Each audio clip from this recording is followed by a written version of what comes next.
Diamond anniversary for NASCAR. This was pretty cool, Chase, by the way. Bill Elliott, your dad, of course, part of that, the Hall of Famer. We just had Rick Hendrick come by. We had Eric Shanks, who's our boss. I got to mention his name so our check shows up. And then we had Jeff Gordon also. Yeah. What did he say? Just good luck? He didn't give you any really good advice? No, I was going to ask him how last night went. I feel like he was probably hurting this morning. So. Oh, wow. That would be a valid question, Chase, by the way. Seems to be a common theme today. Speaking of hurting, you're amazing comeback within 6 weeks. Good job, 10th last week. I know there's a different kind of race. You said, hey, a little sore, but I'm okay. Two parts here. Mentally, physically, how are you feeling?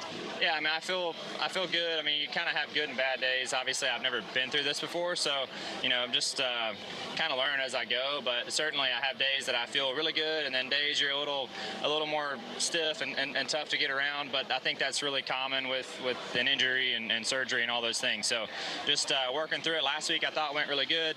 We ran really bad for most of the race, but I don't think that was because of my leg. We were just struggling. So obviously this is a whole different animal here today.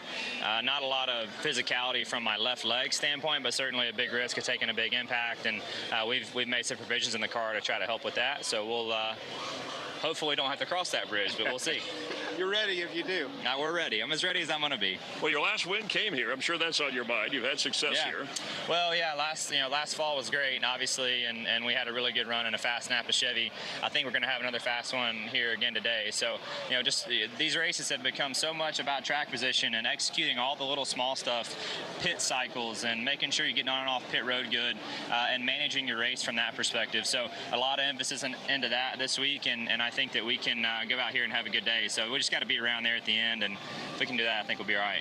Is this one of those days, though, that you got to sit there and think two different scenarios? You got to think as a race car driver, obviously, first, but you are nursing an injury, and you know that there's a good chance that there's going to be a lot of wrecks today at some point. There's going to be a lot of cars collected. Do you change your strategy a little bit to think more toward the end of the race than being in the hornet's nest the whole day? I think it just kind of depends on what the feel of the race is like, and I think that can vary at these places. Sometimes we have days where it seems a bit more calm than others, and other days everybody wants to be super aggressive from the start. So I'm just going to get going and kind of assess it as we get started and kind of see where everybody else's head's at, and then decide where I want to be from there. So feeling this sun baking down on my back, listening to you talk right there, I also noticed not many cars behind you, so got some speed built in this car. Well, but I think my point is, do we have some handling, some downforce built into this race car to make sure that we're in this picture at the end of the race? Yeah, we've certainly hedged that way, and we've hedged that way for the last few super speedways. They haven't all gone good, but it seems like we've done a little better from a consistency standpoint in that direction than we have the other way. Will we see cars slipping, sliding around today? Is handling going to come into play? I think you will at some point. I mean, it's not very hot, but I think, as you guys know, just because it's not hot, when that sun's beating down on the racetrack, it makes a big difference. And with track position being such a key component to running good, you're going to have no tires.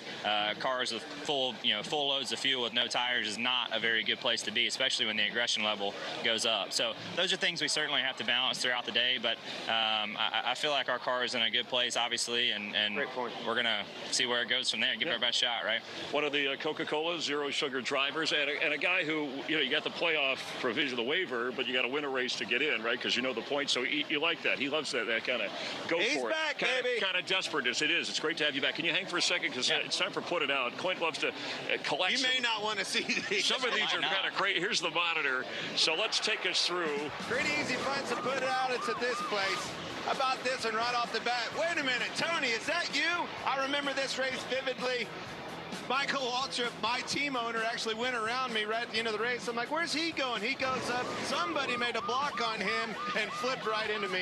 Look where I'm at. You're right there in my windshield looking at your eyeballs right there. Put it out. I was looking at your lap, unfortunately, there. It was unnerving. Nice the way they highlighted the 14 car. All right, what do you got next?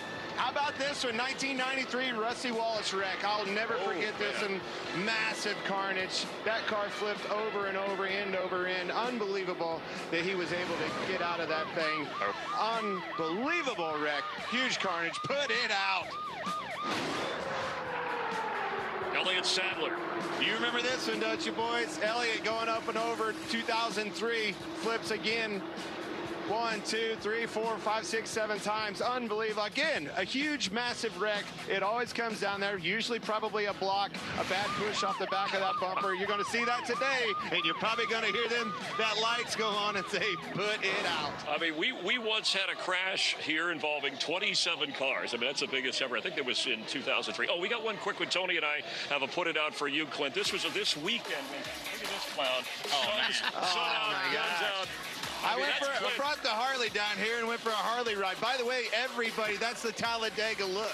I don't know, Myers, you would not know this because you weren't in the infield, but one goes to the infield, one cuts the sleeves off his shirt. I was in the outfield avoiding you. All right, my Harley was in the garage. You believe I have a Harley? I don't believe that. Okay. He has one. He has a few. Thank you. Good luck today. You guys head to the broadcast booth. Have fun with